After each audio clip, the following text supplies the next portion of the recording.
Assalamualaikum warahmatullahi wabarakatuh. Assalamualaikum warahmatullahi wabarakatuh. Terima kasih. Saat ini di Sekretariat Pusat Pengembangan Kampung SDGs Indonesia akan mempraktekkan pembuatan pupuk organik dari kotoran kambing. Nah, di sini hadir Mas Imron, kemudian Bapak Khairuddin, dosen dari Universitas Ibrahimi Situbondo, dan mahasiswa yang sedang PPL dari Universitas Ibrahimi Pondok Pesantren Salafiyah Syafiyah Sukoharjo Situbondo. Tolong Mas Imron dengan jelaskan tentang pembuatan pupuk organik dari kotoran kambing ini. Bagaimana prosesnya? Monggo. Terima kasih. Assalamualaikum warahmatullahi wabarakatuh. Waalaikumsalam. Nah, saya akan menjelaskan bagaimana membuat pupuk organik dari kohe kambing ini menjadi cepat seperti pupuk kimia. Kalau pupuk kimia durasinya anggap aja 1 minggu, ini bisa ke 10 hari. Nah, caranya dari kotoran kambing yang seperti ini campur, ini diayak dulu. Diayak, dipisah ya. Antara tanah dengan rumput dan kotoran kambingnya. Kita butuh kotoran kambing murninya. Nah, sementara ayakannya jangan dibuang. Itu menjadi media tanam yang sangat subur. Bukan pupuk, tapi walaupun ada pupuknya kecil. Nah, kita butuh kotoran kambingnya diambil, dijemur. Mengapa dijemur? Karena untuk menghasilkan bakteri PSBB namanya, bakteri fotosintesis dari matahari. Karena itu akan mengurai bakteri patogen yang ada di sini, dibunuh. Dan dengan fotosintesis bakteri PSBB secara alami dari matahari, maka patogen akan menjadi bakteri positif. Nah, itu tahap pertama. Setelah kering, baru dilakukan proses fermentasi. Proses fermentasi ini adalah sebenarnya proses kimiawi yang dilakukan secara organik. Biasanya kalau di pabrik menggunakan mesin-mesin yang canggih itu membuat pupuk-pupuk. Sebenarnya sama prosesnya. Mereka menggunakan proses kimia, kita menggunakan organik, butuh matahari dan butuh bahan-bahan organik. Diambil, kemudian dijemur, tergantung kalau cuacanya pokoknya kering, udah kering langsung diambil, diratakan, disemprot dengan biasanya ada tangki, disemprot pakai cairan fermentasi. Cairan fermentasi secara alami sangat mudah didapat. Pakai pertama sudah ada obat itu E4 yang warna bukan yang kuning, warna untuk pertanian loh. Coklat. Coklat untuk warna untuk peternakan. Itu kuning betul ya? Kuning untuk pertanian. Nah, itu diambil secukupnya, dicampur dengan tetes. Kenapa butuh tetes? Tetes itu makanan dari bakteri. Karena E4 itu masih belum hidup. Bakteri mati itu, bakteri tidur bukan mati, tidur. Untuk dibangunkan perlu tetes tebu atau gula merah atau gula putih. Dicampurkan jadi satu, diaduk, maka E4 bakterinya akan hidup karena ada makanan. Dari bangun tidur sudah akan bergerak. Nah, untuk kesempurnaan agar memproses kohe ini setelah tadi yang sudah kering kena bakteri PSBB, bagaimana bakteri PSBB itu menyatu dengan bakteri yang ada di E4 tadi.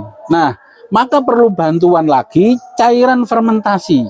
Sebenarnya tadi itu sudah fermentasi, tapi belum super menurut saya. Masih biasa-biasa saja. Untuk meningkatkan namanya butuh FML. FML itu fermentation matter liquid. Itu adalah ekstraknya intisari micin. Dari limbahnya Sasa, Ajinomoto dan seterusnya. Banyak dijual di online, murah sekali. 1 liter paling 5.000, 4.000 ya, ada 10.000 juga. Nah, itu dicampur fermentasi dengan bahan tadi diaduk. Maka itu menjadi fermentasi yang sangat bagus. Menjadi mempercepat proses. Maka disemprotkan dengan ini kotoran disemprotkan, pakai biasa semprot gini boleh, kalau banyak ya pakai tangki. Setelah dianggap cukup rata, cukup bagus, dimasukkan di drum ini, di tong. Oh, di sini ya, dimasukkan di sini ya. Dimasukkan di tong ini. Tong ini sudah saya bikin fermentasi sebanyak ini 2. Ini dimasukin di sini. Oh iya. Jangan penuh-penuh, tapi segini. Penuh segini. Nah, kotorannya penuh sini, penuh. Kemudian karena ini fermentasi, kalau 1 minggu bisa meledak nih. Dibiarkan meledak kayak bom. Kalau nggak ada pembuangan, maka dilubangilah di sini, kemudian pakai selang. Selangnya dimasukkan di dalam botol aqua.